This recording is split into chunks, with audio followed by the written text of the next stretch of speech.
Hello, everyone. Welcome to Popcast on the Rocks, episode 79. It's a Friday. My name is John. I am joined once again by Andrea. How's it going? It's good, it's good. Happy Friday. Happy end of the work week for many people, not for you, sadly, as you were saying All pre-show. right. Yep, that's all right. Well, anyways, we're here to talk about pop culture things. Sometimes there's whiskey. We're gonna be going over Ted Lasso later. So hopefully you've all seen Ted Lasso. If not, you can tune out when we get to that point, I guess. Um, but before that, holidays, drink holidays. What are we celebrating now? Well, I think it's very appropriate this holiday, this week, and our topic. On October 19th, it is International Gin and Tonic Day. Cheers, everybody. And of course, we're Nice. talking Ted Lasso, which is set in England. Mm, I mean, I just feel okay. like ties well with the classic G&T. Yeah, So, that's true. cheers. Right. Yeah, only one holiday, but that's all Hmm. right. I am celebrating two, sort of. I don't have tonic per se either. Um, as Alan doesn't. But I do have gin, and we do have like loads of sparkling water stuff. Okay. So this is a Close this enough. is a grapefruit sparkling water with gin and cucumber slices. Ooh, Um, kinda like a little and I'm infusion there. yeah, right. Mhm. And I'm using a fancy Hendrix gin. Perfect. Ooh, So lunar. yeah. What is the difference for lunar? What is it? So Hendrix Lunar. It's I'm gonna read the back of it for everybody. It says from our cabinet of curiosities. Mm. Hendrix Lunar is a limited release conceived under the influence of moonlight. On many a night, you will find our master distiller, Miss Leslie Gracie, tending to her botanicals in her beloved distillery hothouse. It was here, need my reading spectacles on. It was here one moonlit evening that she was inspired to create this rich, warm, and alluring liquid. It is decidedly delectable with tonic and a slice of cucumber, as I Oh, there you go. and then, or try as Hendrick's Lunar Moonlight Buck by adding ginger ale and a squeeze of lemon. So, Alright. yeah. Well, that's a cute So little that doesn't tale. really say what it was all, what makes Yeah, it all different. Um, just how it was conceived, I guess.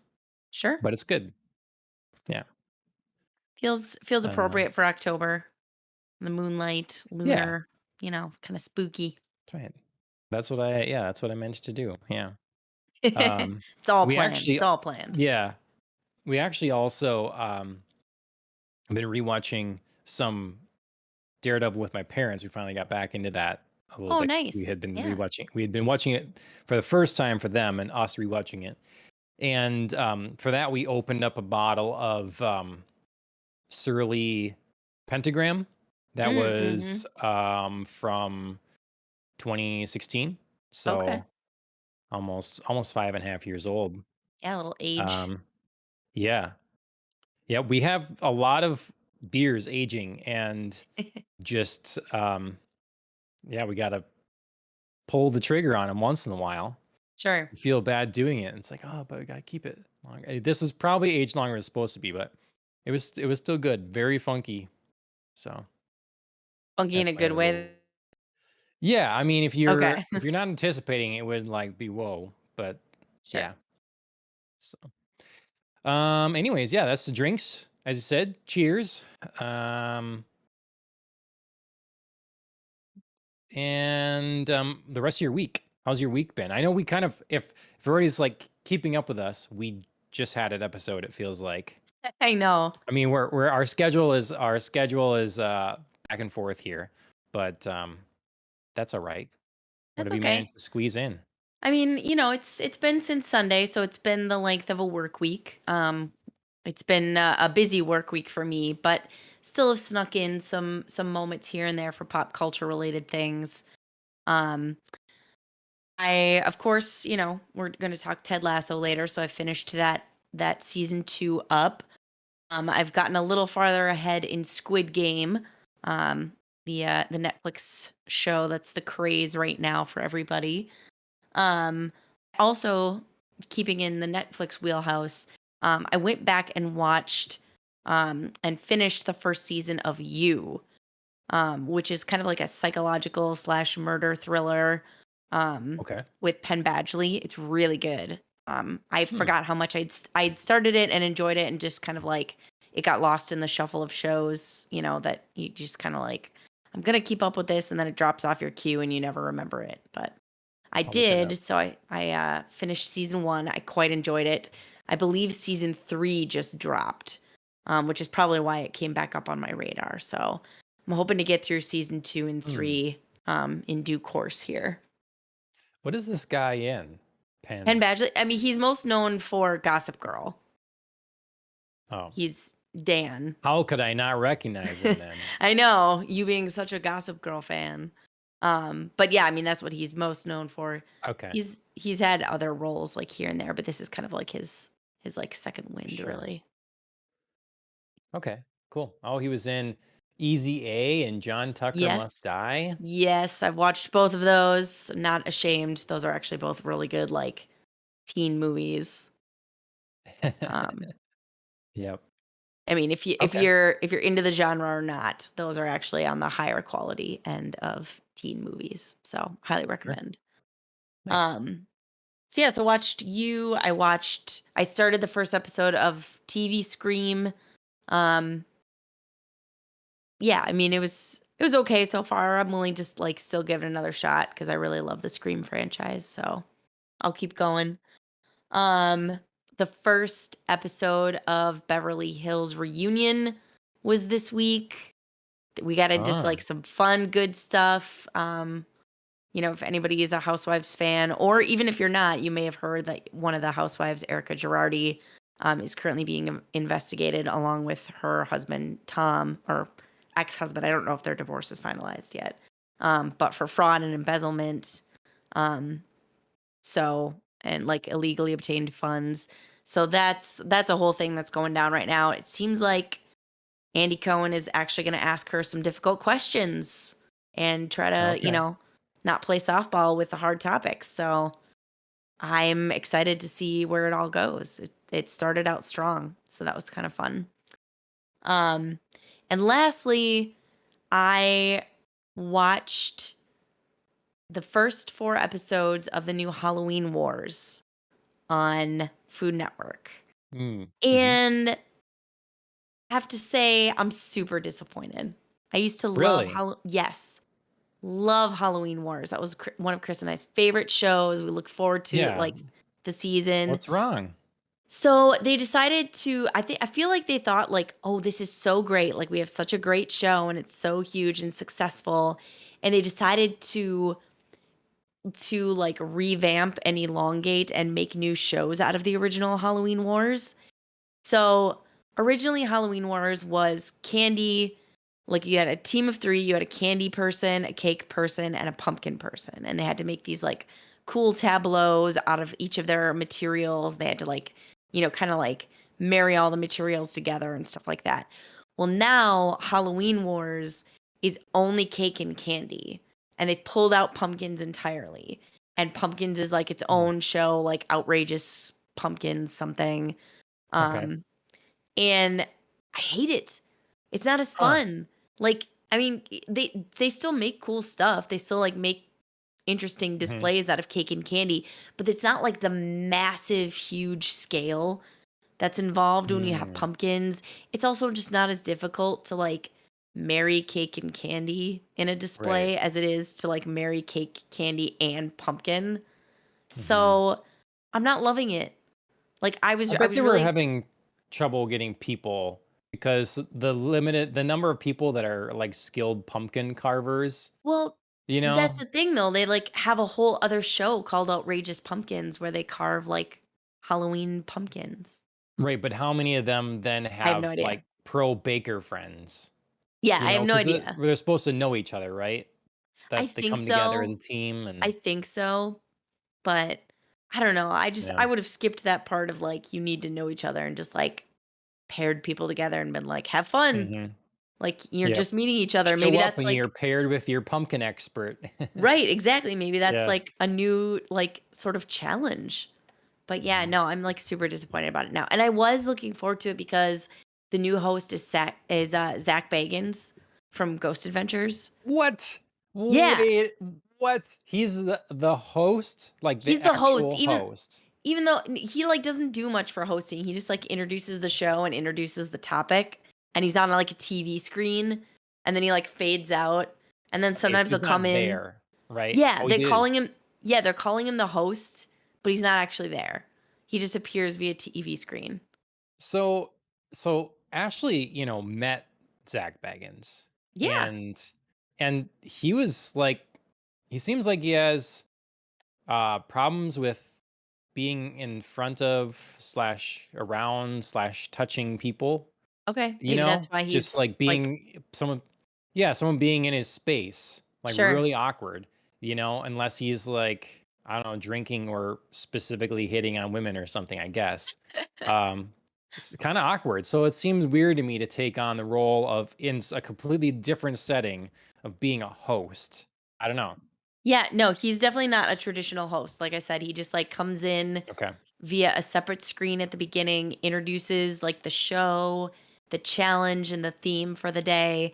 And then he'll like pop in and out via like these creepy TV screens and be like, I'm adding an extra challenge. Like now you have to reach into my mystery box and grab an item to use in your display. So kind of like Iron Chef when they would do like a mystery ingredient halfway through, they'd be like, Yeah. Right. surprise.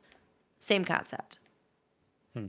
So yeah. Okay. So I like Interesting. I was really excited for a new host and it was like all like hyped up like it was gonna get scarier and crazier and it just hasn't. And I'm bummed Hmm. about it. Okay. That's too bad. Yeah. Um, But that's so all how right. was the first part of the reunion? Good. Good. The ladies were not afraid to dive into some of the hard topics after watching each other this whole season and watching their like side reactions. They were definitely like, "Oh, I saw you did this in your confessional and, like this was Mm, happening." So, yeah. started off on like a high like, we're diving right into the drama note. So, Okay. did not disappoint. It was very fun. Um Okay. and then yeah, they also kind of took a break from their season drama to focus on drama of another kind. Kyle Richards, OG, Real Housewife of Beverly Hills, is appearing in Halloween Kills, which comes out today. And so they did like a couple of different bits, like they like followed her coming out of her house, getting ready for the reunion, and Michael Myers was standing there with a knife, like ready to get her. And then they showed like a couple of different teaser images from the movie with her in it, just kind of standing looking scared and like Mhm. breathing heavy, like in the dark. Oh my God, he's coming. So yeah, they did Okay. plenty of play up for the release of Halloween Kills. Nice. Okay. Cool. Um, yeah, I still haven't been into Housewives, unfortunately, in a Sure. while. Um, I have been lacking on Halloween content too. So you mentioned Zach Baggins, and Yeah. we have been watching, like, he has this show now on Discovery Plus that's kind of talking about things in his museum. He has a museum Yeah. in Las Vegas that it's his collection of like haunted things and whatever. And so each episode is about a different thing there. And with Eli Roth, they like make kind of a higher production value sort of reenactment talking about the item or whatever. Oh, that's And so cool. it's more like a, just purely a fictional, maybe this is what happened kind of thing, history Yeah. of the item or whatever. And that's pretty good. It's pretty well done. Yeah, So so, for Halloween Wars, they also each week, the theme is, like, centering around a different item or artifact or piece in his Mm, museum. okay. So they Okay. started So out with, yeah. like, creepy dolls, like, he's got, like, some Yep. Debbie doll something. So they started out Mhm. there, and, like, then they moved to, like, some, like, collectible clown dolls that he has in there. I can't remember what the other one was, but yeah. So it's all like I said, it's all, like, focused around his museum. Okay. Cool. I guess it's called Metroid Dread. I'm not like Mhm. super scared, but Not feeling the it, dread, heavy on the it keeps Metroid. you on edge. Like I love the tone the game sets. It's pretty difficult for me, especially not being particularly used to Metroid types of games. But I'm enjoying it. I beat another boss today. Um, Nice. yeah, it just Samus has never looked so cool. When I like review this game, or if I beat it to review it or talk about later, I've been trying to get some clips and stills and stuff from it Sure. because Samus is just so cool. She moves so slickly. It's just everything about this game, the whole look of it and everything is really, I really dig it. Big fan. So Awesome. even though like zooming out on the map is kind of, um, I don't know what's the word, it's overwhelming. It's like, oh my god, there's so many things, so many places to go. I don't know where to go, all that kind of thing. But Mhm. it's good. Played a little Pokemon Unite with brother-in-law and watching more UFC. I wanted to bring up this one fighter. I watched UFC 266 the other day, and it's her name is Valentina Shevchenko, Okay. and I guess I won't ruin the fight. Well, okay, UFC 266. All right, I'm gonna talk about it. So it's like co-main event, and Valentina Shevchenko won by knockout, and she just was so impressive. Like I think she at the end, she was very grateful and stuff, but she's like speaking in English, and then she like switches to speaking in like Ukrainian or something. And then she has to speak in Spanish for a little bit to some people, more people cheer. Wow. And then she's like, "Oh, one more thing," and she said something in like Thai, and I'm like, Dang. she's incredibly, just very on point, very quick, seemed Yeah. very effective, and on top of that, like genuine and knows at least 4 languages. That's So cool. yeah, it's pretty cool. It was a good fight to see. Um, and then I wanted to say too, like, so being we're rewatching some Daredevil, we're Mhm. trying to go through some of my Daredevil comics that I haven't gone through yet. And so I've been reading those. They're from like 1999. Um, Yes, 90s. We were just talking about yep. that. So I've got this one, and I want to bring this up because it's actually relevant to the time. Um, so Okay. the rumor is that in for Marvel television shows, they're going to be doing a kind of Hawkeye spinoff that is going to be centered around or featuring the character Echo. Okay. And Echo is this person, this lady. Mhm. And I believe this is the second issue she is in. So I have the one before it as well, her first issue. Mhm. And um it's a pretty cool character, and I guess supposedly they're going to use so Echo is the adopted daughter of Kingpin. So the idea is in this show, or maybe even Hawkeye, they will show Kingpin as a way to lead into this spin-off, and it'd be Vincent D'Onofrio as Kingpin, and Ooh, then Echo, and then I don't know what the story is going to be, but then that would be the excuse to bring in Daredevil as well. I like it. So All for it. That's what Grace from Beyond the Trailer, that's what, she's talking. She seems pretty I'm ready. confident with her sources, so, um, we'll I'm see. ready. But Echo is a really cool character because um, she's deaf, actually, and but her ability is that anything she can see happen, she can basically repeat, like within her physical capabilities. So she would like study martial arts films, or whatever. And Okay. Kingpin in this gives her a tape of Daredevil fighting Bullseye, and then she can watch it, Mm. and she basically can replicate anything that they do. So like she'll watch someone play the piano, and will just immediately imitate the entire thing, and that kind of stuff. So just the Interesting. physicality of it, but you can't Interesting. hear. So, but Okay. she can read lips incredibly well and stuff. So, yeah. Cool.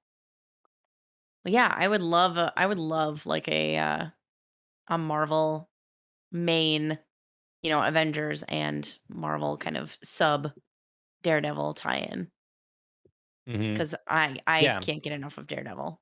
Like I mean, if I they really do it wish they would right, bring it back. yeah. I mean, that's the word on the street is Kevin Feige is a fan of Vincent D'Onofrio as Kingpin and of Charlie Cox as Daredevil. That's what he Who liked wouldn't out of be? the They were Netflix stuff. fantastic. Yeah. Right. So I don't know. They could definitely mess it up, but I think it's a cool possibility. And I thought it was fun that, I'm reading about this character now that they're Mhm. um good chance they're going to be putting into the show. And then I'm going to try to I might try to get some of my comic books graded, cuz like this issue is worth about 110 $120 if Okay. it's graded and to be like near mint condition. So I might actually send in some of my comic books to get graded. So Fun. yeah, that's the stuff I've been doing. Um, get into a little bit of news. Speaking of comic books, DC Fandome is tomorrow. Yes, it is. I haven't looked at the event schedule or anything going on here. Have you really? I've looked briefly at what they've been willing to release. It's going to be much shorter than last year. Last year was like 2, 3 days, kind of like full days. This is just tomorrow. I think it's 4 or 5 hours long. You can watch it on their Twitter, Twitch, Facebook, and YouTube. Um, on DC's official pages. I think that's the only place it's going to be. Um, Okay.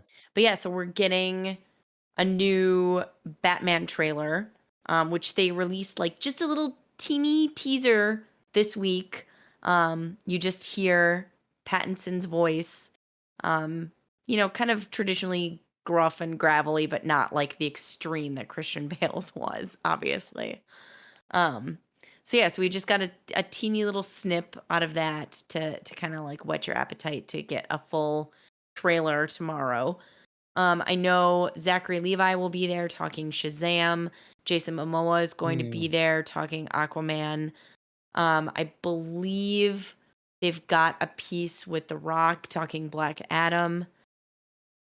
And there's one that I'm missing that I'm mad at myself for because I was really excited about it, but I can't remember right now. But those are the biggest highlights. Oh, they're also gonna do a spot for TV shows that are coming out. So Harley Quinn, Peacemaker, those are getting like their own little mm, mini okay. panel.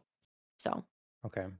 Is it continuation of the Harley Quinn animated series? Is that what you yeah, mean, or is it different? Okay. Okay. yeah, that's my understanding. If they're announcing anything different, that's Hmm. completely new to me. Okay. Yeah. Well, we'll see. I'll probably end up just honestly watching more recaps than like being Yeah. able to spend a lot of time watching it. I don't want to see another Batman trailer. The first one they did was so good. Yep. And I want to hope that that is the thing. Like what they presented to me is what we end up getting.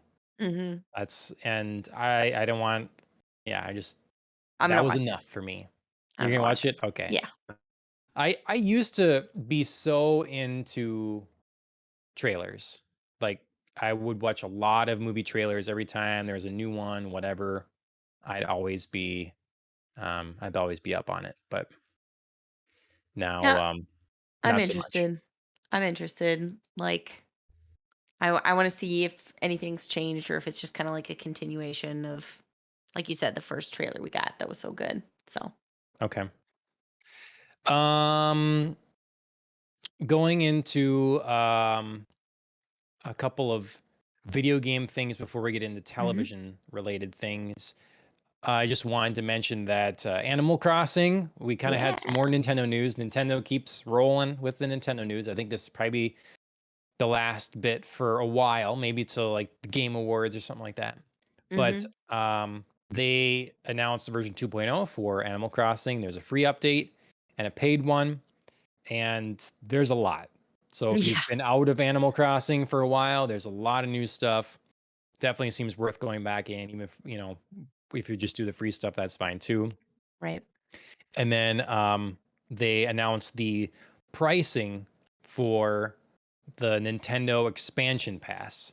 And that's nice because it's not only does it come with Nintendo 64 games and Genesis games, but then this new add-on for Animal Crossing as well. Mhm. And hopefully this is laying out the blueprint for the future of some of their like a service kind of games. Animal Yep. Crossing should be a game that goes forever.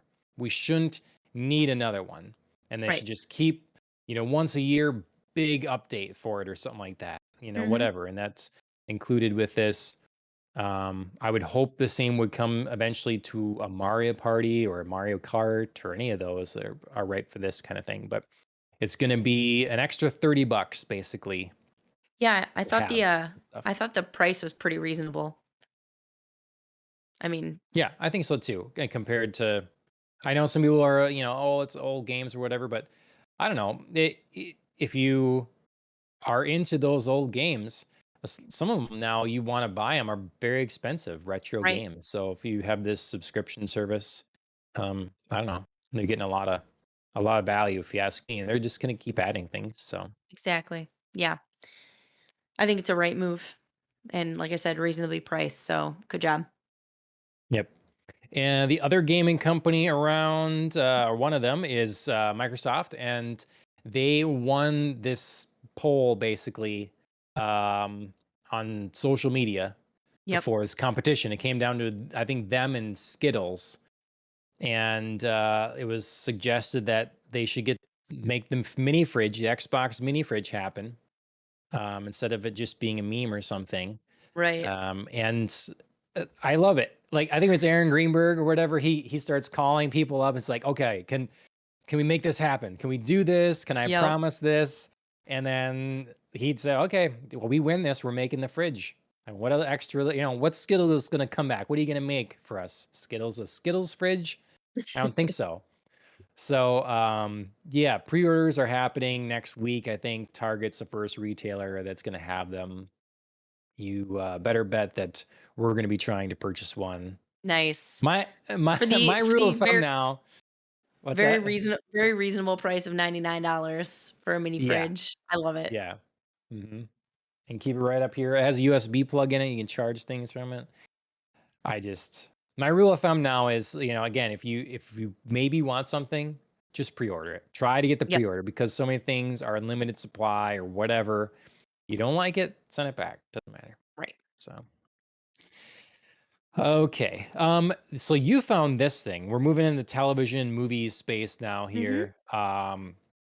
What is this Robin Williams stuff? Okay, so yeah, so this hit the internet and Twitter in particular. I want to say like 2 days ago, and it's kind of one of those just like it's not actually something, but it's like a phenomena right now, and it's related to pop culture. So I just wanted to throw it in there.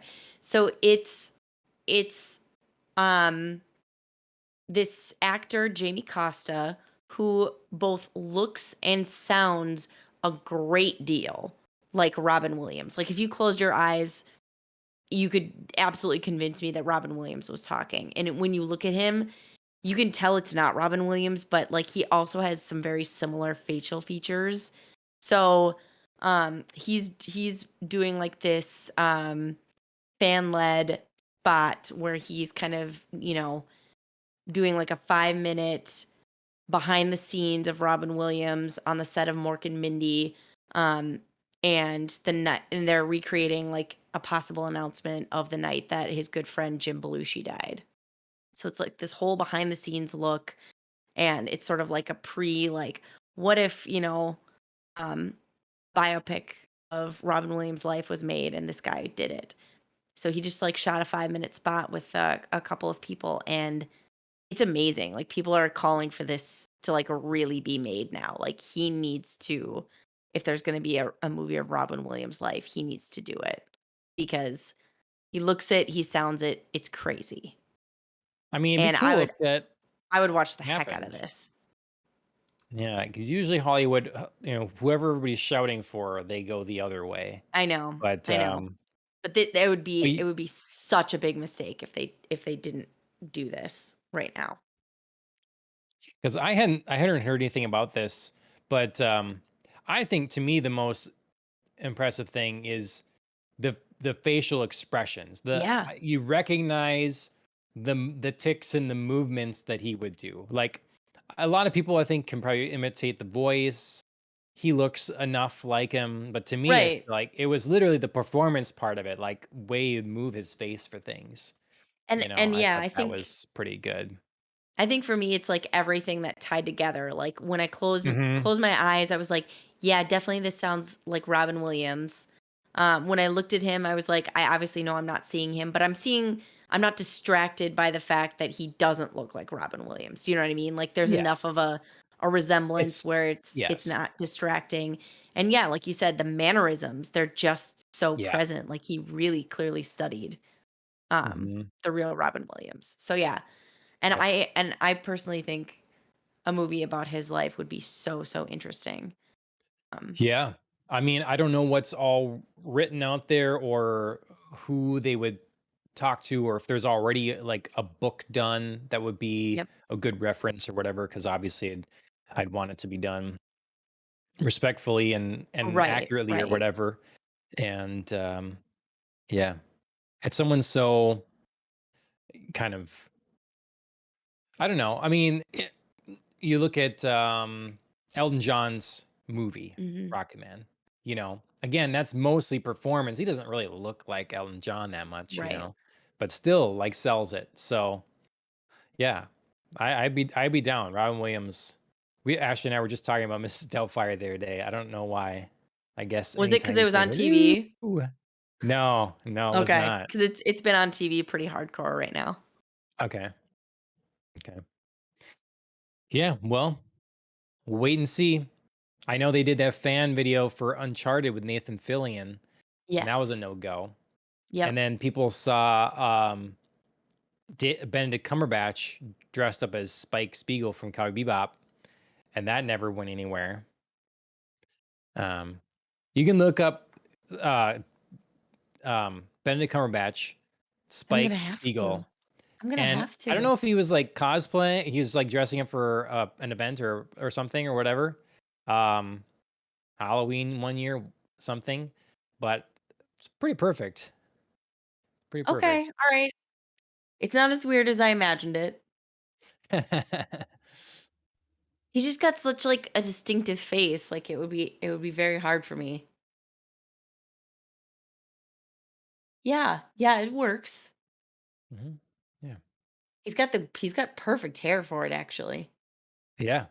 No, it's really good. So usually Uh, when fans are like, "Oh my god, let's do this," then it's the other way. But maybe, maybe, yeah, I hope Hollywood sits up and takes notice because this was so excellently done, and like I said, there you couldn't have a more yeah. perfect person to do it.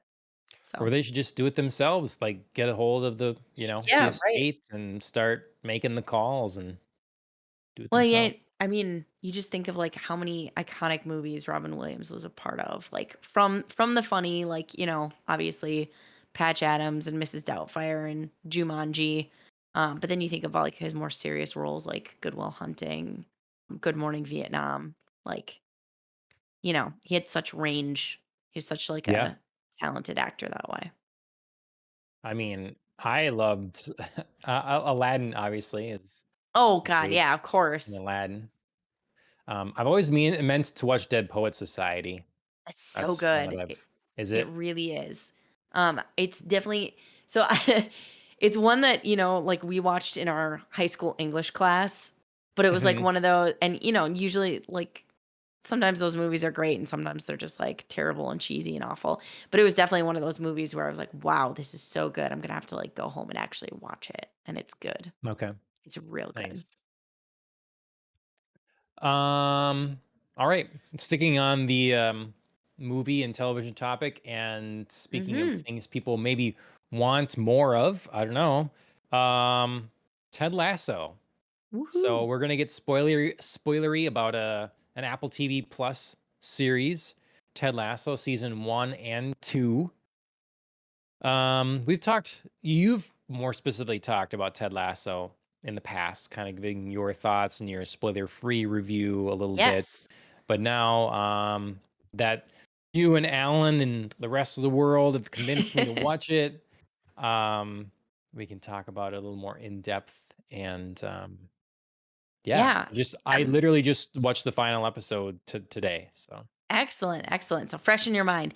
Yeah, mhm. I'm glad you were convinced to jump on the bandwagon. I know it's hard because like me, sometimes there's like you feel resistance when there's something like so popular and so many people like tell you, "Oh, you have to see it." But I felt like this I felt strongly enough that this was one of those shows that truly is worth like the time and kind of succumbing to, popular opinion and popular culture. Um Sure. and season 2 wasn't quite as strong, I felt like, overall, and we can kinda dive into it, but I felt like it ended well from where it started. I was much more unsure at the beginning, kind of in the middle, it felt a little lost, and then the second half of the season, I felt like really picked up steam and ended on, like, a great, interesting place to jump into for the confirmed season 3. Oh, it is. Okay. Yes. All right. Yep. Just recently confirmed they're doing season 3. Okay. I hope they give it the time it needs or whatever. Mhm. Don't worry about like trying to catch the wave while it's here or something. Right. Um, I think it has enough of a fan base you can let it be for a little bit, and people will just be more excited when it comes back. Mhm. Um, I would have been okay if they had left it at season 1 because I think season 1 was really a pretty tightly done show. Yeah. But you're right, it did pick up. I remember we talked about briefly about it as well when I'd started season 2, how Yes. it moved into territory of just being too trying to be too silly. Yes. And the show really needs to strike that balance of Ted Lasso silly with the meaningful parts. Mhm. And they did get there. And like, wasn't that wedding episode pretty good? The second to last Yes. episode, you know, the kind of back and forth they would do with Rebecca and then Ted in the separate places going through their stuff. Yes. Yep. Yep. Yeah, I quite enjoyed the second half of the season. I felt like they struggled in the first half to introduce some new characters, that we got, like, most especially, like, Dr. Sharon. They focused on they gave an episode to Coach Beard, which Mm, was so was so random. Like, I'm yes. so glad on the one hand because I love Coach Beard, and I love, like, most of his episode, and then it just, like, they took us to, like, a weird place, which Coach Beard is weird, um, to make up my own rhyme here. But then the episode, like, ended in that, like, too silly place, and I was like, "Ah, I need some, like, real back," you Mm, know? okay. I enjoyed the episode for what it was. I knew it was like a separate thing. Yep, just, like, a Really, like weird I mean, it's on like its own, we're yeah. going Clockwork Orange or something almost here. We're getting like it just was a very, yeah, odd thing. But I didn't see it coming. It was quite the ride. So Yes. Yeah, I thought it was really fun. Like, I loved, like, the whole, like, Coach Beard needs some time to himself. Like, we're gonna go to a club. We're gonna get in. He's gonna fake being a professor and miraculously, yeah, because his brain works this way, he knows everything, so he can get away with it. Like, all of that I was, like, super into. I was even into, like, his weird meeting with the woman at the club and her husband, who also, like, had a twist of, like, yep. "I'm gonna beat you up because you're with my woman, but just kidding, like, I trust her and we're fine." Yeah. Really, I'm Yeah. gonna beat up Jamie's horrible Rides away with excuse the for a father. scooter. Yeah. I love that. All of that was great, and then I was so lost when he ended up at the club and was, like, with Jane, kind of, like, almost See, but like, not on shrooms, but looking like he was on shrooms, like, it was so see, strange. but it was going full, like, um oh, man, perfect time for mind blank. It was going all Kubrick, it's going all Yeah, Kubrick there. It's just like in the church, am I hearing this noise? And it's something that, yeah, so random, so improbable. But I also love the idea that some church somewhere in England, you just go in there at the right time. In the back is this rave, and you just start. There was hula hooping, and right. um, I liked it. So, but yeah, I mean, I liked. I think I like a lot of characters in this show. I think that's a big strength.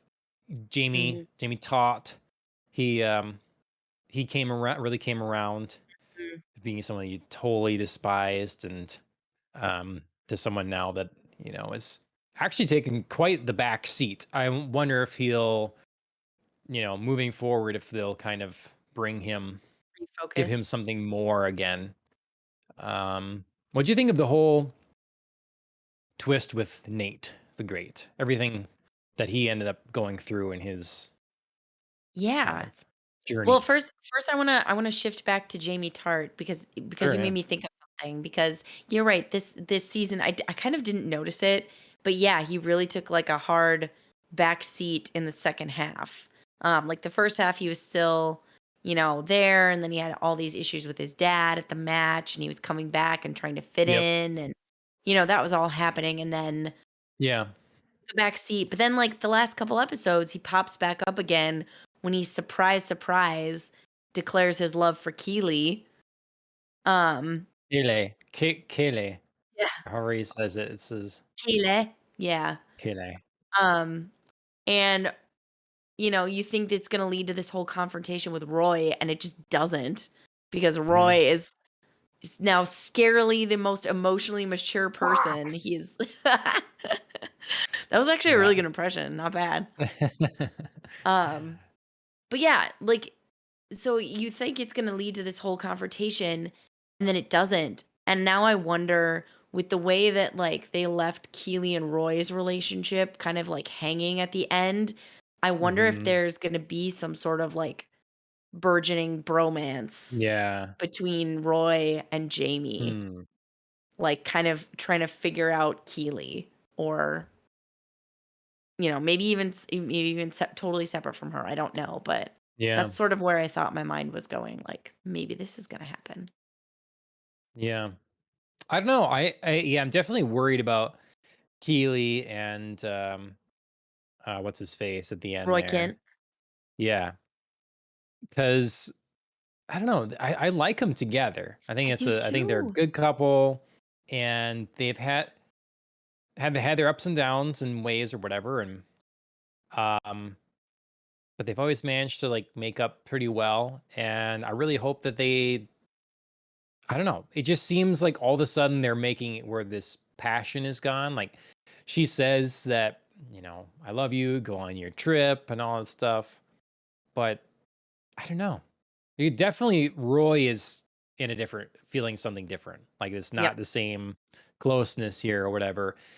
I hope it's not just, I don't know. The easy thing for them to do is going to be like, well, I'm focusing on my career. So, like, you just need to let me focus on my career. And okay, I'll let you focus on your career and we're good now, kind of Mhm. thing. Like, just because it's just a little too obvious and too normal. And I don't know. But at the same time, I don't want the temptation of Jamie or something like that. That's obviously the fear. Like, he goes Right, away for 6 weeks. We don't see all the stuff that happens. They just show us selective things that have happened in the past few right. months or whatever. Or maybe because that's the weird thing. They do skip ahead at the end. So, Right. Right, yeah, he it was would, like you know, wasn't it like I totally thought of, our Lord of the Rings episode when we talked about, like, the 6 different endings to Return of the oh, yeah. King. Wasn't that totally like this? Where they were like, Yep. 2 weeks later, 3 weeks later, 6 months, you know what I mean? I was just like, Yep. Is this show ending or" what? Like, how many Yep. how many of these, like, little clippies do we have here? Mhm. So, It I don't was know. I yeah. mean, it worked, it was fine, but it definitely, like, immediately made me flash back to that conversation where we were like, Yep. there's, like, 6 different endings. Well, and like I say, I thought Jamie was kind of taking a back seat, but really, when you bring it up, he did have his moments. This was earlier in the season when a Yep. lot of things weren't as good or were starting to pick up, Right. and but yeah, Yeah, I it just didn't feel never like he want to was hear part of the his good parts. yeah, I just never want to hear his chant again ever in my life. Please, it's just the worst. Yeah, It's so bad. yeah, So with you there. Um, so yeah, pivoting back, perfect timing as this image is coming up to the twist with Nate the Great now yeah, coaching Rupert's new team. Um, totally, like, I love the scenario that's being set up. Um, and I loved, or I guess I didn't love, I understood where Nate was coming from, but the extreme lengths his character went to, like, express his grievances and express, like, himself in his new role, hated it. Totally hated it.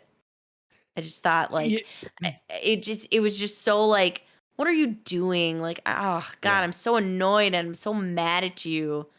Like, I get where you're coming from, but you're just taking it so far that I can't even sympathize right now. Yeah, um, for sure. But I do think it was believable.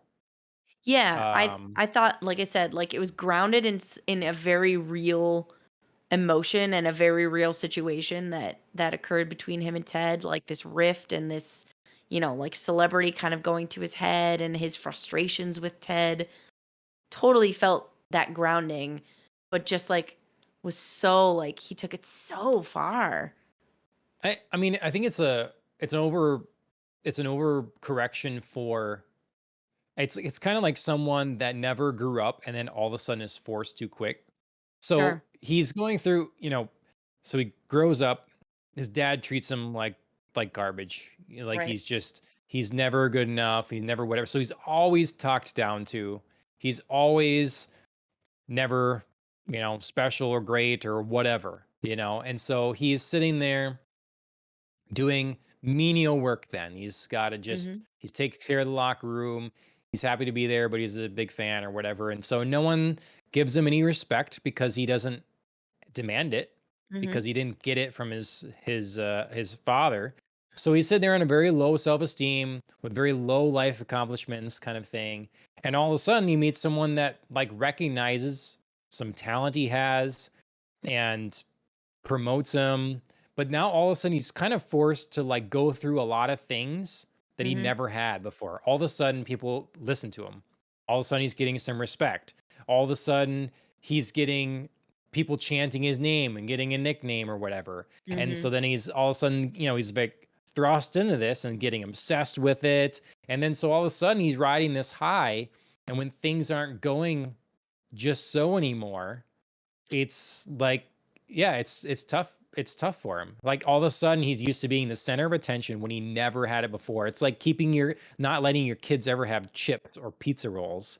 Yeah. And then they go to their friend's house and they devour and just consume pizza rolls until they're sick, Yep. or they leave the house and then all they buy is junk food because they Mhm. didn't have exposure to that before.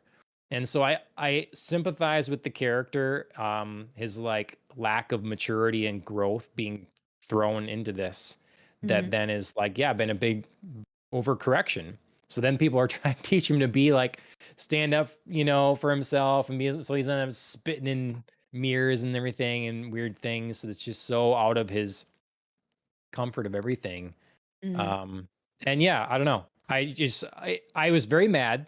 And it's just been like, who are you? Ted Lasso gave you this great opportunity. It's been nothing but good to you. Nothing but listening to your advice. But you're Mhm. not the end all be all. What do like Yeah. you're just a person. You're part of the team. Yep. So yeah, it was infuriating for sure. Yeah, it was just so, like I said, there were so many very believable aspects to it, like you said. Um and there are certain points where you think like, yeah, you can be mad at Ted for this. Like, in the final couple episodes, they kind of, focus back on soccer again, as part of the plot line, and Ted still doesn't know, like some soccer plays, or he can't, he keeps calling it like a fake nine instead of a false nine, and he doesn't know the terminology. And if I were Nate, like, sure, I'd be like, "Hey, you've been a soccer coach for 2 years now. Like, maybe like get it together and brush up on your terms and like learn a little bit more about the sport." Reasonable, absolutely. Mhm. Like those kinds of things are reasonable, but like the things that he is mad at Ted for, I feel were totally unreasonable. Like when he has that Mhm. whole confrontation with him at the end and he's like, "You paid attention to me and built me up and I was so great and then you just left me." I'm like, "What Yep. are you talking about? He did not just leave you. He Yep. maybe, like, took a baby step backwards, but he did not, like, totally abandon you. He still was like, "Nate the Great has all these awesome plays, we're gonna run with it." Like, every Yep. time Nate was like, "You're probably just gonna, like, blame me if it goes wrong," he was like, "No, I'm not. I'm gonna give you the credit." Like, so, yeah, it just started out, like I said, in a place of believability and then got so far. I was really Mhm. mad about it. Well, and it's something like, you know, he starts getting this respect, but it kind of starts coming from other people, like eventually, Roy Kent is making it so that other people don't pick on him. It's way Right. earlier or whatever, but stuff starts and then in this last episode, Roy's talking about how he's so upset at Jamie for saying he still loves Kelly, Mhm. and yet Nate actually kissed her, and he's Yeah. like, "That's fine, it's fine." And so it's showing like the way others are looking at him still.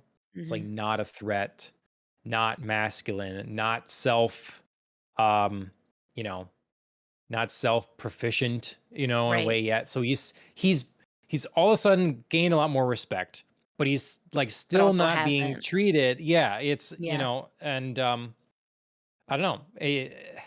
I get it. Like I think it's a detailed character they've created here, and he has one of the most interesting character arcs Mhm. in the show. So Yeah, speaking of that disastrous kiss, it was very strange to me. It wasn't strange. I totally saw it coming. They were drinking, she's like dressing him up, buying him a fancy suit, and he's feeling all, like great about yeah, himself. Like I totally saw that coming. But then for a minute there when he was so apologetic about it, it felt like old Nate. It felt like, yeah, "Oh my god, like what am I doing? I'm such like a pretentious asshole right now." And I thought like maybe there was going to be some overall like larger character correction and he was going to be like, "I'm so full of myself. Like what am I doing?" And then yeah, like right after Roy Kent dismissed him, it felt like he just like doubled down on his new like asshole personality. It was just like, "No." Like yeah, I'm going to earn respect one way or another, and if I can't do it here, I'm going to do it by like taking my brilliant ideas elsewhere. yeah. No, I mean Freaking Rupert coming in. that's the trick about respect or whatever. You can't just manufacture it. Yep. Just doesn't work. I mean, yeah, a lot of good shows explore this. Walking Dead, Mhm. they do that in Lost World, Jurassic Park. There's the person that is the leader, and then there's who's really in charge. No one Yep. listens to the person, and they say that watching fights all the time. It's like the other Mhm. person they need to make them respect them. They're not being Yep. respected in the ring right now. They're not landing any good jabs or something to make them, Right. you know, respect what you can do to them. And Mhm. yeah, so there's no quick and easy path, despite the progress that Nate has made and the things that he's, helped with and everything. He can't. It's just not an instant thing like that. Yeah, and it So and it seems like he can't almost recognize respect when he does get it. Because he right, does get he's a so great. used to being the underhand, or yeah, Right, right. Yeah, he's so used to like the backhand compliment or like getting undercut in some way. Obviously, clearly that was an insecurity on display when he yells that at Ted, like, "If this play doesn't work, you're just gonna blame me, Right. and not give me any credit." Like, it's clearly something he's very used to. But yeah, he clearly also doesn't recognize respect when he does get it because he was getting it in season 1, kind of when everybody was, like, starting to recognize his plays, and he wrote those, like, hilarious letters that just, like, cut to the Yeah. quick of players and, like, told them what was wrong with them, and everybody respected him for doing it, and they were like, Coach Beard, I think is one of the best examples of the shift. Like, in season 1, he would just, give his, like, beard nod or, like, give him that recognition, and now in season 2, every time he looks at Nate, he just looks like, "Ugh," like, Yeah. "Yuck," Well, went to like, his there's a head. clear shift. Yep. Mhm. So, yeah, so Nate Yep. clearly can't recognize that, like, everything he's doing to try and get respect is actually, like, losing it for the Yeah. people who matter. And what's everybody supposed to do? Treat him like a child because he's emotionally immature? Is that what everybody's Right, supposed to do then, he's, like, going, like, through Y career puberty. It's very Yeah. strange. Mhm. Yep. Exactly. That's a good way to put it. We got the reporter, from The Brent Independent on the Grimm! screen right now. Yeah, I liked Yes. him. It was always fun when he's in an episode. I enjoyed his character. Yes, I hope Um, he's back a little bit more in season 3. It sort of felt like they were maybe hinting at that with, the yeah. reintroduction at the end there. So I hope Mhm. that's true because I do miss him. He was fun. What I was confused by him locking himself out of his car at the end, though. Yeah, I What didn't that's really what's I the thought point of that? yeah, I didn't know if that was supposed to be funny. It just sort of, like, landed weirdly. Yeah, I Yeah, didn't understand. So maybe it's a foreshadowing thing. maybe, Like he's losing his memory. I don't maybe. know. Yeah, I don't know. Yeah, I mean, you could convince Um, me of anything because his storyline is so, like, vague right yeah. now, but I hope it comes back. Whatever it is with him, I hope he comes back. There's a lot more characters here, a lot of good ones. I like what Ted has gone through, his whole Yeah. dilemma with um therapists, Yes. um psychologists. That's like I liked how he grew with that and the progress that both he and the therapist made. Yes. Um thought that was well done. Yeah, I felt like there were a lot of good reasons and very believable reasons for Ted not to trust Dr. Sharon when she first came in. Hmm. Kind of first it seemed like sort of a jealousy thing, like he's used to being a good coach and getting his players through everything and like Right. being the one that they turn to, and then she was kind of swooping in and doing it so greatly and so efficiently that he was Hmm. just like, "Oh, I'm jealous." And then we got the addition of him explaining how when he was going to couples counseling, he went to his wife's therapist, and Yep. because like his wife had already talked to the therapist, he thought like, well, the therapist is already prejudiced against me and I feel like attacked. Yep. So it felt like these two very great, solid, concrete reasons for him to have like this friction with Dr. Sharon. And that was a really rich place for that storyline to grow out of, and um like it still have bumps along the way in their communications with one another, but like by the end they were so solid, and it just felt like it was one of my favorite story arcs of the season for sure. Yep. Yep. Um What'd you think of Rebecca's relationship with the younger footballer? Sam? Yeah, Sam. Yeah. What'd you think of all Um, that and Sam's journey and everything there? yeah, I kinda liked Sam's journey more, in terms of their relationship. Like, he clearly, um, grew up from it, like, he was involved and he had very real feelings and, invested himself, and it didn't necessarily work out, and he's kind of, like, left on the hook, but he clearly grew up and said, "It's okay, like, I don't need to just wait around for her. I mean, I'm still hopeful, but that's not like the only place I need to focus my energies. I can focus my energy back on football and doing something totally new by opening this like Nigerian restaurant that I really want. Because I want to bring like that culture and that piece of home to England. And I thought that was really cool. Um, Sure. I felt the beginning of the relationship and like the maybe yes, no, like am I getting back into dating for Rebecca was really fun. It was a great storyline. And then kind of petered out into like her just like being perpetually unsure, and I was a little frustrated with that. Like I Mm. got her hesitation and I got her fears, but it felt like a little dragged out. And I hope this storyline does get some like actual firm resolution in season 3, whether it's they're together or they're not. I don't think you can Is keep them in this limbo place. are Ted and Sissy ever gonna make it a real thing? um, I don't feel like they need to. I kind of enjoy their like, just like every once in a while they're like, "Hey, what's up?" Their Like, hookup? Yeah. yeah. They're We see so each like, other, so then yeah, we they're so see each adult about other. it. It's great. Like they're just like, yeah, like it's not doesn't have to be serious, but it's not like totally casual. Like we hook up, but we're still like seemingly genuine friends. So, Yeah, TBD on interesting. whether that works out long term. Right. But for now, they're like in a healthy place about it. So good for them. Mm, yep.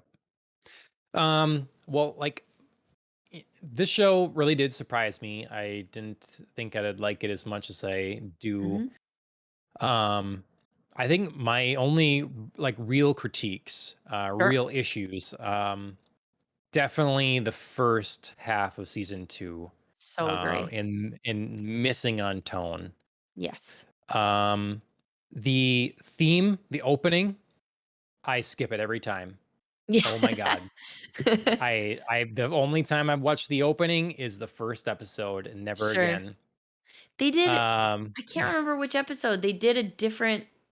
It was like the same was opening, it a but holiday one or something? it might have been. It might have been a holiday one because they did it a little bit differently and it was a little less annoying. Yeah. But yeah, I feel you Um, there. yeah. And then, we don't talk about politics on this podcast, so I won't go into them, but Mhm. the political jabs in this show were completely unnecessary. Like they were weird and just out of place and just I guess for fun. And I was gonna I don't know. I don't know if I want to go into the length of it or whatever. I'll keep it really simple. As Sure. simple as I possibly can.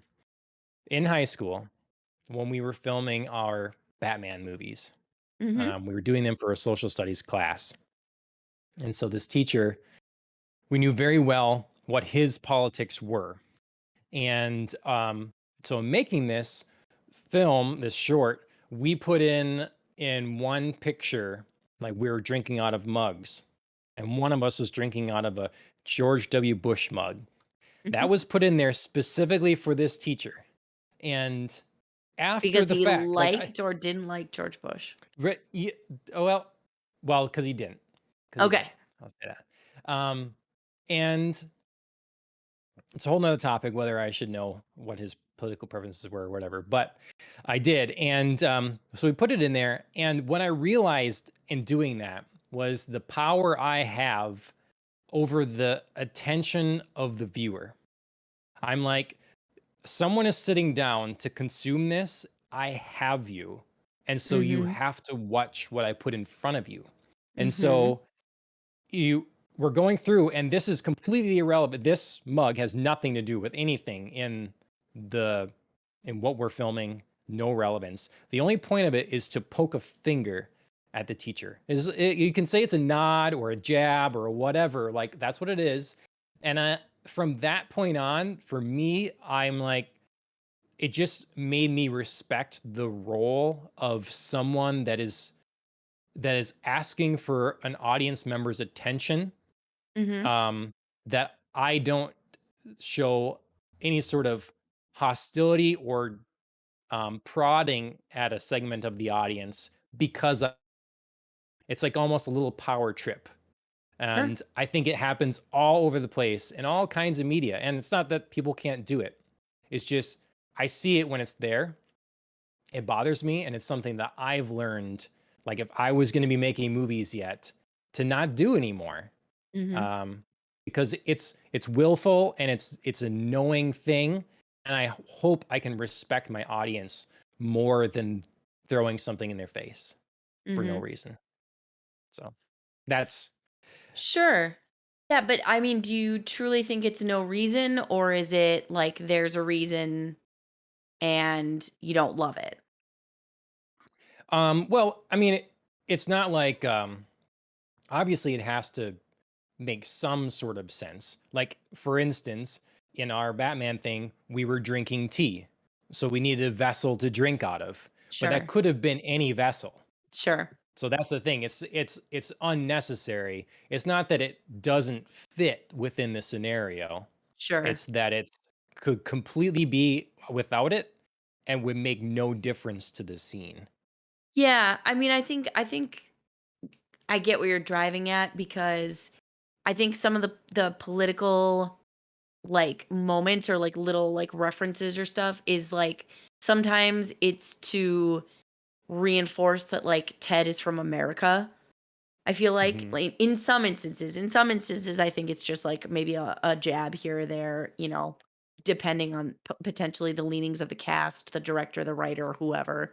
Hmm. Um, but I think some of it is to like remind people that like Ted's American, so they like throw this like American reference in there. And sometimes it's political when it could just be like pop culture.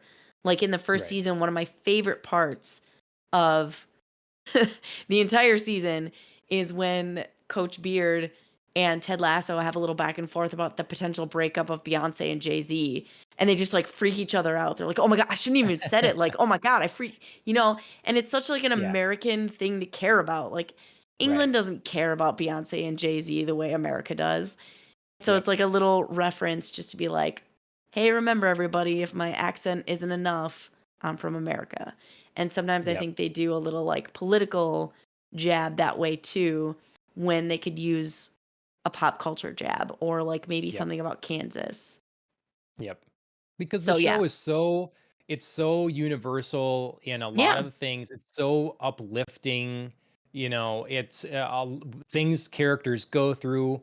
There's quite the range of relationships or career stuff or with Mhm. your mental issues or Yeah. divorce, all these things that someone you can relate all over the place. And then it still manages to feel good. And so these extra things maybe in a different show where you're trying to where part of the point of a character or coupled characters is their difference in philosophy or in political ideology on something to Mhm. showcase those differences and how they view the world, where that's more of a point of something, but otherwise it was just something that to me took down the positivity that the show Sure. generally radiates. Yeah. So I can see that. but that's about it. And a pretty short list. Otherwise, Mhm. I mean, how about you? Like criticisms, really, or Yeah, I mean, I think we've covered most of them. Um Like this second season kind of starting off a little unbalanced and leaning a little too heavily on the silly aspects of the show, and then like the second half really course corrected itself, I thought. And kind of got into like again, got into deeper issues like with mental health and with loss, with career barriers, with like how are you dealing with yourself in these new situations that you're thrust into both personally and professionally. um I thought it really did a great job. But yeah, the trick will be moving into the third season. um you know, maybe the beginning of it is going to be a little heavy on like the conflict with Nate and his new team. mm. So I hope that they can like strike a balance there that's not too silly, nor, the other way, leaning too heavy and leaning too serious. Or too So, predictable or because yeah, we or too saw predictable. Jamie leave. And it's like, well, he's probably going to come back at some point, Right. and then he does. So Right. Nate, presumably he's going to go away, and then presumably it's going to be come back. They've got to make that pretty satisfying, or make Right. sense, or make it not happen. I Right. would prefer that it doesn't, like, they resolve their conflict, but But he's not still like he needs to necessarily. stand on his own, and he's like Yep. growing in that way, and so he stays someplace else. Well, and the show did surprise me with how Jamie came back. Like the whole like celebrity Love Island and like Yeah, yeah, that was funny. Yeah, that was like funny. his team being like, "Oh my god, you're so obsessed with like being a pop star or like a celebrity or whatever. You forgot to like play soccer." Like that was actually really funny. And then like nobody wanted him.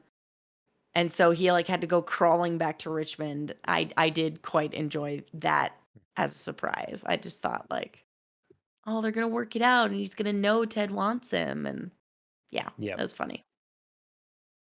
yep. So yeah, more of that kind of surprise, like predictable but Mhm. surprising in the way it happens. I hope Yep. they can build on that. Yep. Well, I hope that we've had I hope we finish it one more season. I don't want to see Ted Lasso go forever. I don't want to see Yeah, these characters either they get worn out or, yeah, let you me know, just check on that cuz I know they were just talking about um how long it was going to be. okay. Because it's an issue where if you change out too many characters, it feels like a different show. If you keep too many of the same characters, then you get bored with it. Um, I don't know. I- Characters only have so much they can grow or change or whatever, Mhm. before it starts getting silly. So And the plan is 3 seasons. okay, Um that was the initial plan. And the 3rd season was greenlit, but not announced before the 2nd season started. So okay, they had planned it and went ahead with it before the 2nd season, but just announced season 3. So that's the plan. So I'm hoping they're sticking to it, 'cause yeah, I agree. I don't want this to become like some tired, played out thing. Um, I mean, maybe you could stretch it to a season 4, but I think that would be pushing it unless you somehow have like something amazing, you know. hmm. But I mean, I if you look at it, then season one, we have a team that's in disarray. The manager wants to like undermine it herself and all this stuff, but they kind of, and they get it stabilized, but they Mhm. still are failing. They're failing miserably. Season two, now you finally got yourself back into the league. So now you can compete. Season three, it makes sense that we see some sort of victory. The team is successful now, or whatever. They've grown to the point where they, you know, uh, inevitably will go against what's his face's team. Richard, is it Richard? Rupert Rupert. Yeah. Rupert, yeah. Yeah. What he is terrible. You She is mean terrible. as a person or as an actor? As the Oh, yeah. character. The As a character is character, yeah, no, he's terrible. awful. He's such a dick. Oh my god. He Yeah. is and that's something, again, they did very well with this show, like the way that how hard that would be to be like with someone so terrible that's always trying to just, I don't know, like, why such spite Yeah. for just he just loves to I'm surprised it took Rebecca as long as it did, and take her mom telling her or whatever, like, you just got to be really nice, because then he gets the excitement out of making you angry, so don't give it Yes. to him. Yep. you know It's a hard thing to so do though. It's hard not to yes. rise to the bait, especially when Mhm. he just like puts it out there so perfectly and like clearly knows all of her buttons to hit. Yep. Like with Oh, the Dart game. the dart game. I That was so mean, good. it was good. It was, yeah, very delicious. Um, Mhm. but yeah, clearly knows all of her buttons, like from her Yeah. appearance and her confidence, like um being seen as a leader, twisting in this season particularly hard the whole baby knife. That, she always wanted Yes. kids, but he didn't, and now he has one, and he just, like, basically using his Terrible. baby to just be like, Terrible. "Look at what I have that you don't, and I stole from you basically because you're way too old to have a child naturally." Adoption's a whole other thing, but yeah, just I mean, the no low he won't stoop to get a rise out Mhm. of her. And when it's something as emotional as you wanna be a mom and that's all you've wanted to be and someone's Mhm. basically stolen it from you and has it now, hard not to rise to that bait, so Yep. good for Yep. her. Yep. Good for her. One last critique, Mhm. very minor of Ted Lasso. Uh, Give me more Higgins, man. Family Higgins. He is a The great Christmas party and character. everything. Yes, that was so much fun. I enjoyed that immensely. Yeah. Higgins family needs an episode. I mean, this show is a little like an anime in ways, Yeah. just in the turnaround of people. You know, Yeah. how terrible Rebecca was to Higgins, but for her reasons, Right. Right. and how like snivelly kind of he was to like now a lot more free, and the ways that really Rebecca and Ted were enemies or working against each other the entire first season essentially, and then like Mhm. are together, or like make it work. Yeah. Same with the turnaround of Jamie Tart. um I can't not try to say Jamie Tot Jimmy or Top. something. Yeah. Jamie Tot. um but Jamie. yeah, So he says there his you own go, name. that's what it is. Yes. Keela. Yeah, Yeah. it's like a very, like, flat ending to whatever Yeah. vowel sound. Yep. That's good. All right. Do a whole episode in that sometime, Andrea. Next Oh my time. god. Talk about a challenge. Whew. Yeah. Yep. All right. Well, that was Podcast on the Rocks, episode 79. We were talking about Ted Lasso, talked about DC fandom, Robin Williams, all kinds of stuff. So hope you enjoyed that. We will hopefully be back next week. Mhm. In the meantime, go ahead and like and subscribe on all of the applicable things. You can catch up on our back episodes on your favorite podcast directory. Leave us a review. We have a couple playlists on YouTube where you can watch the full episodes or some clips where we're just talking about specific shows or whatever. So go ahead, engage, let us know where we need to improve, what you'd like to see, all that kind of stuff. Thank you to Killing the Flower for our theme song. Their content is available on Spotify, Instagram, and YouTube. So go ahead and give them a check look. Lucas333, that's Lucas with a K. That's my brother-in-law. He's streaming on Twitch usually 3 times a week, Monday, Wednesday, Friday in the afternoon. So go ahead and see what he's playing. And that'll be about it from us. Andrea, thanks again for joining me. Of course, as always. Cheers, everybody.